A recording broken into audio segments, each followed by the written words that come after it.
finit avec Ubisoft. À Ubisoft, ça m'a beaucoup plu. J'avais vraiment envie de vous le présenter parce que c'est une structure technique tout à fait intéressante en cours de réalisation. Donc, si on arrive un petit peu plus tôt, eh bien, c'est mieux. Donc, Ubisoft, on a surtout et d'abord une tendance baissière qui a démarré sur le mois de janvier, hein, une belle tendance baissière, des plus hauts de plus en plus bas, des plus bas de plus en plus bas. On a trouvé un support il y a une dizaine de jours sur 37,65 et on évolue pour le moment dans une zone 37,65, 42,44. Alors, ce qui m'a intéressé, et j'espère que vous le voyez bien avec mes lignes bleues, c'est qu'on a une potentielle, je dis bien potentielle, structure d'épaule, tête-épaule inversée qui pourrait se mettre en place. Alors, cette structure, quand elle se trouve à la fin d'une tendance baissière, eh bien, c'est une structure de retournement.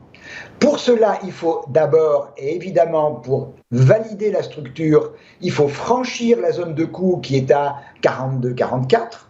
Et dans ce cas-là, l'objectif de la figure, c'est le report de la ligne tête, ligne de coup vers le haut, donc qui donne, on le voit avec mes flèches, un niveau à 47,35 qui est également, et ça c'est important, qui est également une résistance du mois d'octobre-novembre de l'année dernière. C'est également un niveau de support du mois de février que l'on a retenté de franchir fin février, début mars en échec. C'est un niveau de polarité.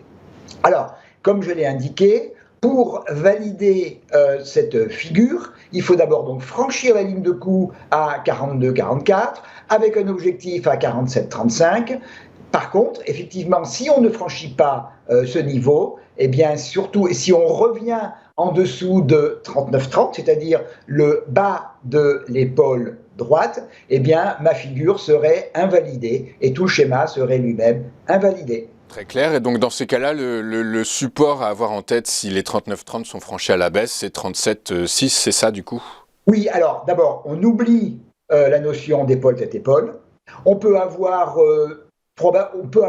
il y a deux solutions. La première, c'est que tout simplement, on continue à évoluer à l'intérieur d'un range entre 37,60 et 42,44. Évidemment, si on venait à casser ce range, eh bien évidemment, là, ce serait la poursuite de la tendance baissière. Et avec la rupture du précédent plus bas, là donc, eh bien, on repartirait sur une nouvelle jambe de baisse.